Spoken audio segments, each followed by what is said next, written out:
উগা মধ্যবিত্ত পরিবারের সন্তানের প্রথম স্বপ্ন নিজের উগা সাইকেল, তবে বাস্তবতা প্রায় সেই স্বপ্নরে থামাই দেয় অভাব অনটনের হাসে। ঠিক এই অসংখ্য তরুণের স্বপ্নরে বাস্তবে রূপ দিতেও ব্যতিক্রমী এক উদ্যোগ গ্রহণ করছে আবাম ফাউন্ডেশন বাংলাদেশ।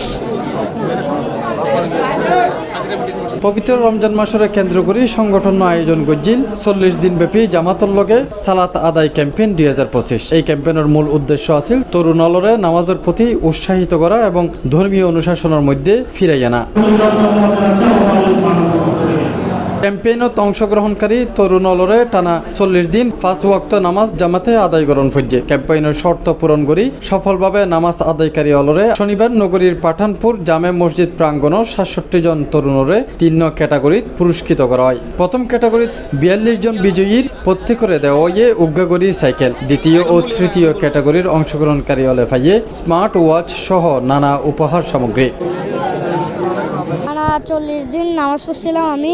ফজরে আমার আম্মু আব্বু ডাকি দিত, আমি এখানে সবসময় আসতাম। এখনো নামাজ পড়ি, খুশি লাগছে অনেক। এখানে বলছিল টানা 40 দিন নামাজ পড়লে আকর্ষণীয় পুরস্কার সাইকেল দিবে। আমি এখানে 40 দিন টানা নামাজ পড়ার জন্য আমার অনেক ভালো লাগতেছে। অনুষ্ঠানের সংগঠনের সদস্য মহিম মিজানের সঞ্চালনায় পাঠানপুর জামে মসজিদের মুতাওয়াল্লি মোহাম্মদ ইব্রাহিমের সভাপতিত্বে প্রধান অতিথি হিসেবে উপস্থিত আছেন চট্টগ্রামের অতিরিক্ত বিভাগীয় কমিশনার মোহাম্মদ আনোয়ার পাশা। আমরা আশা করি এখানে কোমলমতি শিশুরা যারা অংশগ্রহণ করেছে তারা ভবিষ্যতে একজন দেশপ্রেমিক ইমানদার, ব্যক্তিগত জীবনে তারা ইমান আমলে পরিপূর্ণ হবে। বিশেষ অতিথি হিসেবে উপস্থিত আছেন বিশিষ্ট আলিমেদিন শেখ মুফতি হারুন ইজহার, আলহাজ শামসুল হক ফাউন্ডেশনের চেয়ারম্যান ইঞ্জিনিয়ার মোহাম্মদ নাসির উদ্দিন, সিলেটের সহকারী অধ্যাপক প্রকৌশলী নরশেদুল মামুন।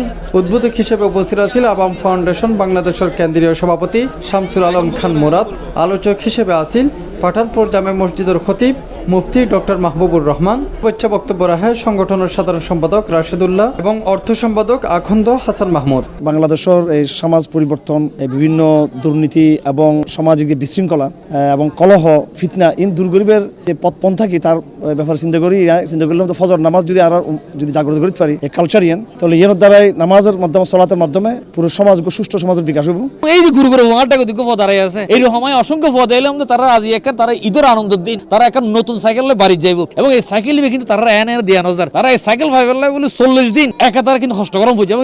কি হষ্ট ফজরের মধ্যে নামাজ টাইম হচ্ছে, যে নামাজত বয়স্ক মানুষগুলো আইন পারে মোবাইল টিপতে লাইট 2-3 বাজে তারা হামসারি বেলা ফজর আর উড়িন পারেন। এই নামাজের মধ্যে এই গুরু বাচ্চকল দীর্ঘ 40 দিন ধরে এসেছি যে এই থেকে আশ্চর্য বিষয় লাগে। এই সময় আরো উপস্থিত আছেন আবাম ফাউন্ডেশন বাংলাদেশের সদস্য আহসান হাবিব, হাসান আল বান্না, আব্বাস উদ্দিন, হাফেজ ইব্রাহিম, ওয়াহিদুল ইসলাম, মোহাম্মদ মুস্তাফিজ, আরাফাত, ইদ্রিস, রাকিব হাসান সহ পাঠানপুর যুব কাফেলার সদস্যবৃন্দ। বর্তমান সমাজে বাচ্চাদের স্ক্রিন টাইম বেড়ে যাওয়ার কারণে, মোবাইলের প্রতি আসক্তির কারণে অনেক বাচ্চারা দেখা যায় বাবা মার সাথে অনেক খারাপ ব্যবহার করে থাকে, একটা নেশার মতো হয়ে গেছে। আমরা চাইলাম যে ওই নেশা থেকে বের হয়ে একটা সময় যদি তারা মসজিদে কাটায়, এই লক্ষ্যকে সামনে রেখে আমরা বাচ্চাদেরকে মসজিদমুখী করার উদ্দেশ্যে একটি আয়োজন করেছি। এই প্রোগ্রামগুলো অনর মেইন হারণ আসিল দে পয়েন্টে যেন মোবাইলের গেমের প্রতি আসক্ত ন এবং তারা যেন নীতি নৈতিকতার মধ্যে জীবন অতিবাহিত করে। আর যে যুব সমাজ বা আর যে নেক্সট জেনারেশন যাবে আর এর মধ্যে অনেক মোবাইল আসক্তি এগিয়ে গই, যে কারণে সকল ইসলামতন বাইরে এনে বা অসামাজিক কার্যকলাপের প্রতি তার একটা আসক্তি জের গই। ওনারা জানান যে এই কিছুদিন আগে আর এই চাঁদগা আবাসিকর ক্লাস 7 ফরওয়া তার বন্ধু বান্ধব মিলিয়ে নে তার সহপাঠীরে তারা মারি ফেলাই। তো ইয়েন একটা আড়ালে অশনি সংকেত ভবিষ্যৎ না আড়ালে তারা আনন্দ দেখে আর ভিতরে ছোটবেলার কথা মনে ধরে গিয়ে ইনশাল্লাহ আরা চাইম দেয় সমাজে যারা বিত্তমান আছে তারা আড়ালে একটা আয়োজন করে, আর কিন্তু নামাজ পড়ি এগুলো তাহলে পুরস্কার তারা পাইলে তো খুশি। আয়োজকলে জানাই ভবিষ্যতে এই ধরনের আয়োজন আরো বৃহৎ পরিসরে ছড়াই দিয়ে হইব।